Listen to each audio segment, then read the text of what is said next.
Alright, what is going on you guys, and welcome back to the channel. So, as you can tell by the title of this video, I'm going to be talking about the luck input curve setting in Fortnite Battle Royale.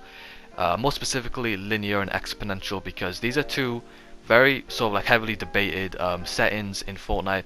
A lot of like the Fortnite community over on Twitter and stuff are debating whether I should use linear or exponential, like what these settings do, why should I use them, which one's better, you know.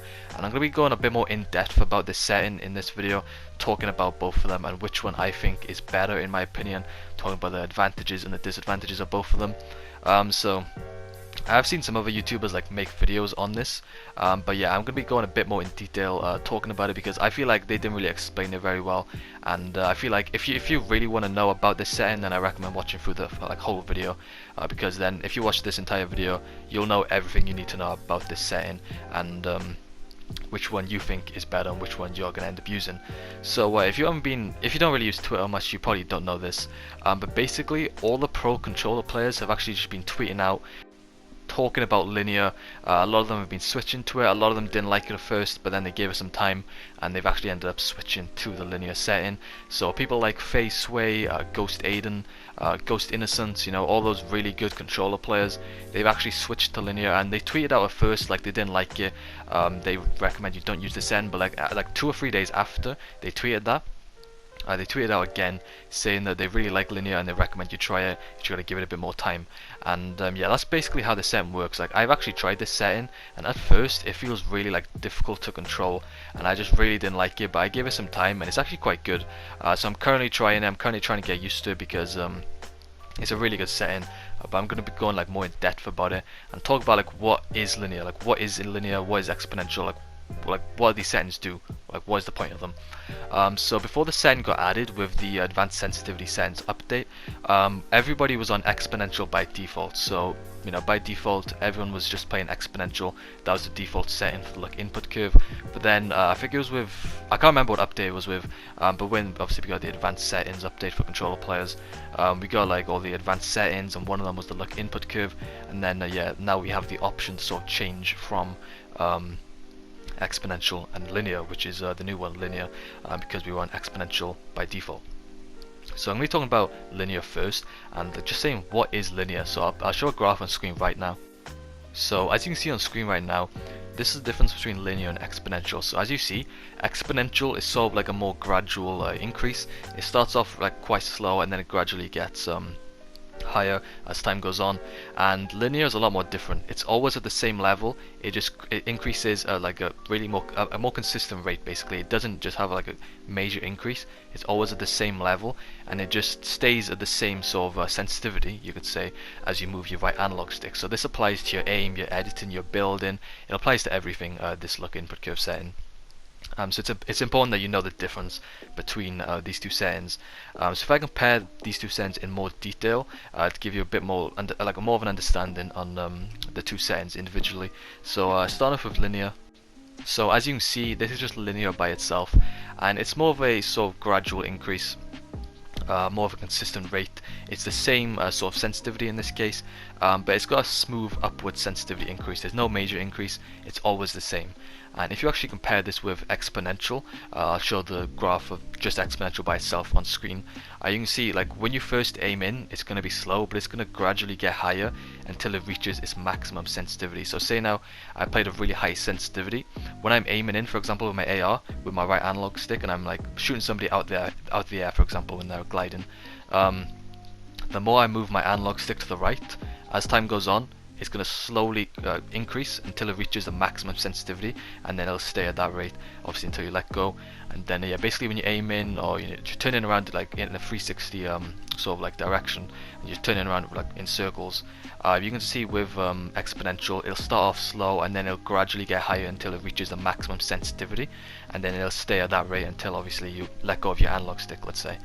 So those are kind of the differences between them both. But like, how does this apply to Fortnite? Because that's how they work, but how does this actually apply to the game? So we're going to start off with talking about your actual aim, building, and editing, because this is what linear and exponential actually apply to. So how does linear affect these sort of these sort of like in-game features of your aiming, your building, and your editing. So linear obviously is going to make your sensitivity feel a lot faster. It's always at that same pace. It's a lot more consistent with the sensitivity, because with exponential it's sort of like going to start off slower.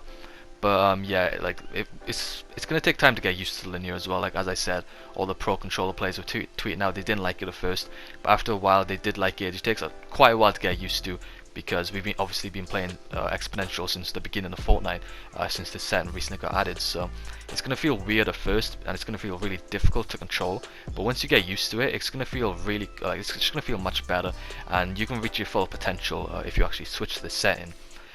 With linear as well, I recommend, if you do use that setting, I recommend having a very low vertical and horizontal boost, and a look dampening time. I'd have that very low as well. So those are the other two sort of like big settings with your advanced sensitivity options. So a lot of people I know actually play Legacy, but this is obviously only on the advanced sensitivity options, the look input curve. So yeah, if you do play linear, I recommend having your vertical and horizontal boost time. I recommend having them very low or just at 0. Same with the look dampening time as well. I recommend having that very low or just at 0. But talking about the advantages and disadvantages of linear, so a big advantage of linear is your flick shots. Since your sensitivity is always the same, any flick will be like more consistent, and it'll be easier to control once you're fully used to it. Now, when I mention the word flick shot, the first thing that's going to come to your mind is just flick shots with your AR, for example, but it doesn't have to be a shot. It can just be a flick. So when you're editing, or you're just building, because if you guys didn't know, like, you may not realize you're doing this a lot of the time, but you actually flick your right analog stick a lot, like across quite a lot when you're playing, but you may not realize it. This is involved with a lot of like high ground retakes and building techniques. You actually end up flicking your analog stick across quite a lot when you're doing these advanced sort of builds. And yeah, it's definitely going to help with them once you're used to it, because it seemed like a lot of just creative warriors, you could say, were using this set, and not really any good pro competitive players. But then you could see that all like the actual competitive players, so you can see, like, I think it was Ghost Assault and Ghost Innocence, I'm pretty sure both of them have switched to it. Obviously Ghost Aiden, a very good competitive controller player in this community, he's actually switched to it as well, and he didn't like it at first, but he gave it some time on his stream to get used to, and yeah, he's fully switched to it now. He's playing the setting, and yeah, he said he really likes it, so it just kind of proves that you just need to give it time to get used to. Moving on to the disadvantage then of linear, a big disadvantage is that there's going to be small and precise movements that are going to be more difficult to make. So this is because your sense it speeds up faster at first compared to exponential, as you saw with the graphs. With linear, it just speeds up faster at first, but with exponential, it starts off really slow and then it gets faster towards the end once you're dragging your right analog stick across. So that's gonna be quite weird, because say now you're in a box fight or something, you want to move a little bit and you drag your analog stick across. You may just want to move a little bit, and then you end up like moving your analog stick quite, like, well, not your analog stick, but like your player, you just end up moving a lot more than you actually intended to. And this is because obviously linear is just it's, as I said with the graphs, it's much faster at first. It's also more responsive at first, and your crosshair actually moves more than intended sometimes. You need to be careful with that, but as I said, once you fully get used to this setting, it'll feel much better, and it'll definitely be better at first once you're used to it. So that's pretty much everything. Hopefully you guys kind of understand how this setting actually works now, the meaning behind it, what's the difference between linear and exponential. And in my opinion, to give an overall conclusion of this setting and my overall opinion on it, if you like put a lot of time into this game and you want to be the best player that you can be, I definitely recommend switching to linear. As I said, it's going to feel weird at first, but once you're fully used to this setting, you're going to be a much better player. You're going to be more consistent with your builds, your edits, your aiming. It's going to be more consistent, and it just takes a lot of time to get used to. I recommend just grinding the game out, doing some 1v1s, just practicing your aim, your building and all that with the actual linear setting to get fully used to it. But like on the other hand, if you are just more of a casual player, you don't really put that much time into the game. You just play now and again, and you don't really care about being good. You just want to kind of have fun with the game, just mess around, and you don't take the game very seriously. Then yeah, you could just stay in exponential because it's a lot easier. But as I said, if you want to challenge yourself and sort of be the best player that you can be, then linear is definitely a good setting for that, but it just takes a lot of time to get used to. But yeah, that is pretty much the end of this video. Make sure you guys leave a comment down below. What are your thoughts on this setting? What are you currently using? Do you use linear or exponential? Leave your comments down below. I'll be obviously reading them all and responding to them. If you are new around here, make sure to click that subscribe button, turn on notifications as well so you always get notified for my new videos. Obviously drop a like if you did enjoy and you found this video helpful, and yeah, make sure to follow my socials as well, link in the description, because I may or I may not be doing a minty pickaxe giveaway soon over on there. So yeah, just stay tuned, follow my socials, my Instagram, my Twitter, links are in the description, and yeah, I'll see you guys in tomorrow's video. Peace.